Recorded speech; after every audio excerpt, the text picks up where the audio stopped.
Olá, alunos do terceiro ano, sejam todos bem-vindos para a nossa primeira aula de Química, e hoje a gente vai iniciar dando a introdução à Química Orgânica. A Química Orgânica é um assunto que a gente vai ver durante todo esse ano, né?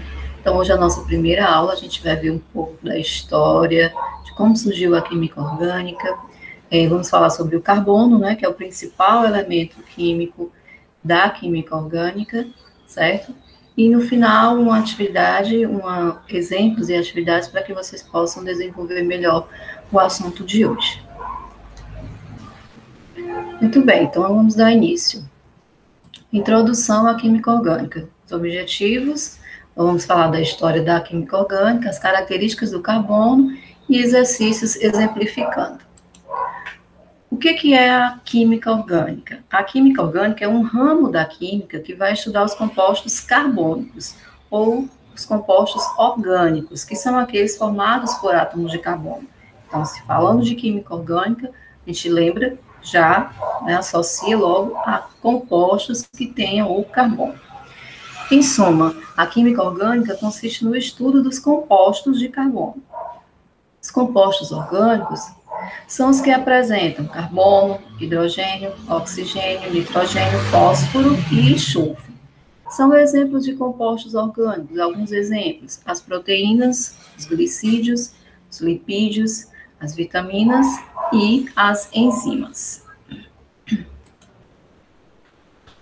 Como foi que surgiu a química orgânica? De onde foi que surgiu esse ramo da química?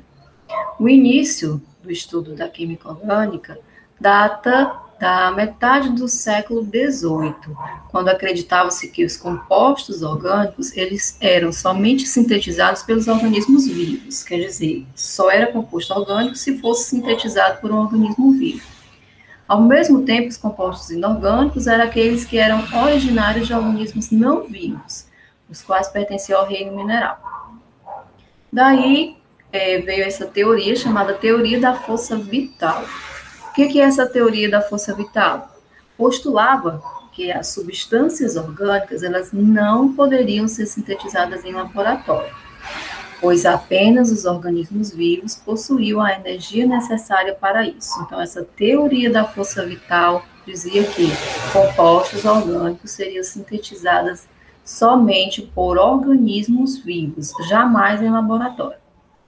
Mas, porém, em 1828, um químico alemão, o Wöhler, ele sintetizou a ureia em laboratório a partir de um composto inorgânico, que foi o cianato de amônia. Vamos ver como é que foi essa produção. O Wöhler, ele pegou o cianato de amônia, ele aqueceu e ele produziu a ureia. A ureia, que é uma substância que está na nossa urina. Então, a ureia ela foi produzida em laboratório e é um composto orgânico. Com isso, ele demonstrou que nem sempre os compostos orgânicos são originários de organismos vivos, quebrando, assim, a teoria da força vital. A partir daí, a química orgânica ela passou a se referir apenas ao estudo dos compostos de carbono. Então, foi isso. Quebrou a teoria da força vital e aí viu-se que compostos orgânicos não eram produzidos somente por compostos vivos, organismos vivos. Ele também poderia ser sintetizado em laboratório. Essa síntese foi chamada síntese de Wöhler. Bom, saindo da história, né, a gente já viu como surgiu a história da química orgânica, vamos falar agora do nosso principal elemento, que é o carbono. O carbono está na nossa tabela periódica, número de massa 12, número atômico 6, né? O carbono, quais são as características dele? A principal, o carbono ele é tetravalente.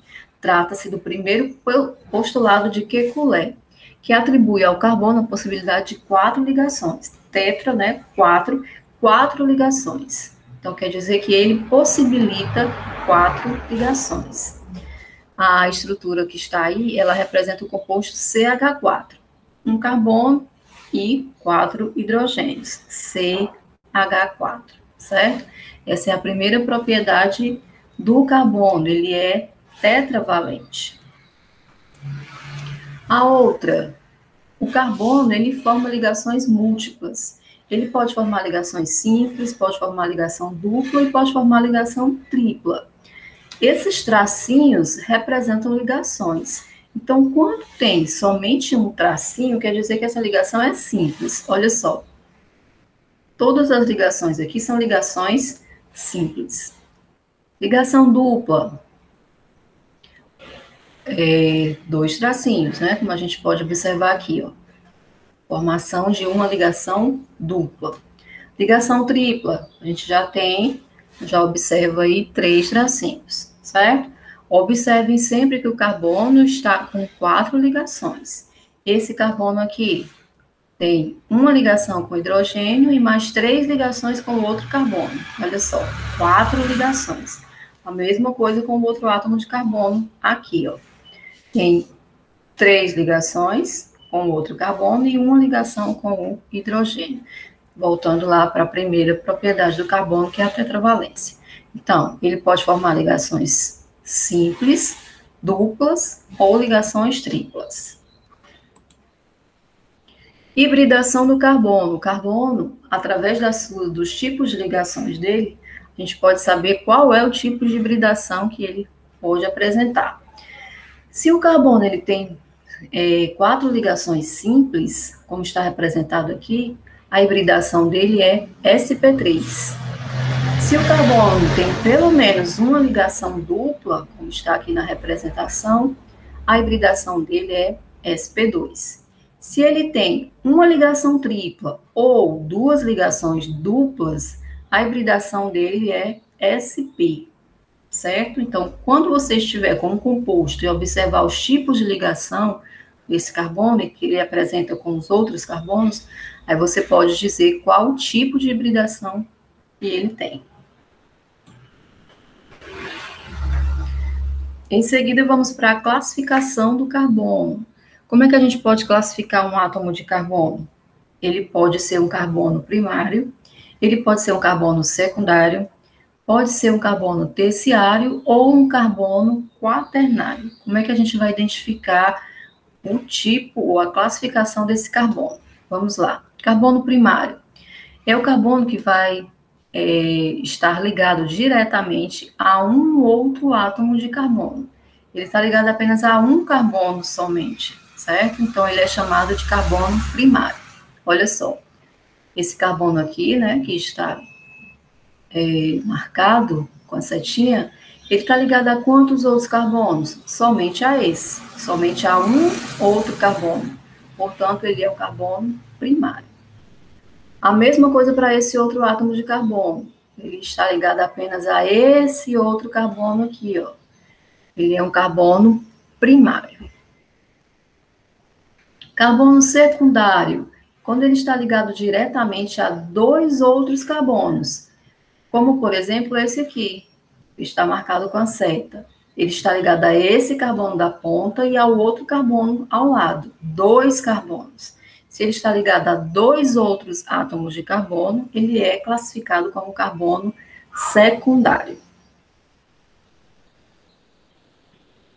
Terciário, quando ele está ligado diretamente a 3 outros átomos de carbono. Olha esse carbonozinho aqui que está marcado com a seta. Ele está ligado a esse, está ligado a esse outro, 2. Está ligado a esse outro aqui, 3. Então, ele está ligado a 3 outros átomos de carbono. Portanto, ele é um carbono terciário. Ok? E a última classificação, carbono quaternário. Quando é que o carbono é classificado como quaternário? Quando está ligado a outros 4 átomos de carbono. Esse carbono aqui que está marcado com a setinha está ligado ao carbono de cima, 1. Carbono do lado, 2, carbono do outro lado, 3, e o carbono que está abaixo, 4. Então, ele está ligado a outros 4 átomos de carbono. Portanto, ele é classificado como quaternário, ok? Então, classificação do carbono, primário, secundário, terciário e quaternário. Vamos ver isso em um composto. Como é que ficaria em um composto? Observe aqui, ó. Composto. Uma outra propriedade do carbono é a formação de cadeias carbônicas. Então, como é que seria essa formação de cadeias carbônicas? É a ligação entre carbonos. Vários átomos de carbonos ligados formam uma cadeia carbônica. Então, aqui nós temos um composto formando uma cadeia carbônica e a gente vai ver a classificação de todos os átomos de carbono. Esse primeiro aqui, ó, está pintadinho aqui de amarelo, CH3, esse carbono, ele é o quê? Primário, porque está ligado apenas a esse carbono que está pintadinho de vermelho, né? Então, esse aqui é primário, o outro do lado primário, aqui embaixo primário, esse aqui também primário, e esse da ponta também primário. Então, todos esses carbonos que estão pintadinhos de amarelo são primários, estão ligados apenas a um outro átomo de carbono. Secundário, eu tenho somente esse aqui, ó, que está pintadinho de azul. Ele está ligado a esse e está ligado a esse pintado de verde. Então, esse aqui, CH2, é o único carbono secundário que eu tenho, certo? Ligado a dois outros átomos de carbono. Terciário, eu tenho esse aqui, ó, representadozinho aqui com triângulo verde. Só tenho esse carbono terciário. Ele está ligado a três outros átomos de carbono. A esse que está pintado de vermelho, ao de baixo, de amarelo, e ao outro do lado, que está pintado de azul. Então, é o único carbono terciário. E o quaternário é esse aqui que está pintadinho de vermelho. Está ligado a outros 4 átomos de carbono. Então, numa representação de uma cadeia carbônica, você pode classificar todos os átomos de carbono, dizendo qual é a classificação dele, se ele é primário, se ele é secundário, terciário ou quaternário. Ok? Para finalizar, eu coloquei aqui uma questãozinha, que foi uma questão de Enem, certo? Do NanoKid. Em que parte do corpo do NanoKid existe um carbono quaternário?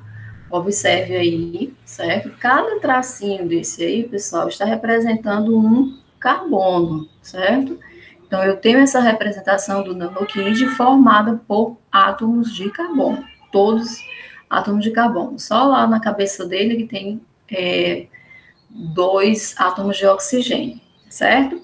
Então, a pergunta é, existe carbono quaternário onde? Nas mãos, no tórax, na cabeça, no abdômen ou nos pés? Verificando, né, o que é carbono quaternário, que está ligado a outros 4 átomos de carbono. Então, é um carbono que está nas mãos. O carbono que está nas mãos, olha só, ele está ligado, esse aqui está no pontinho aqui, bem no meio da mão, está ligado a 1, 2, 3 e 4 carbonos, certo? Então, tem carbono quaternário nas mãos do NanoKid, ok? Bom, pessoal, então essa foi a nossa introdução, né, à química orgânica, só o início, para vocês conhecerem um pouquinho, tá? Vou estar enviando aí para vocês o formulário com as questões, tá bom? E a gente se vê na correção da atividade, ok?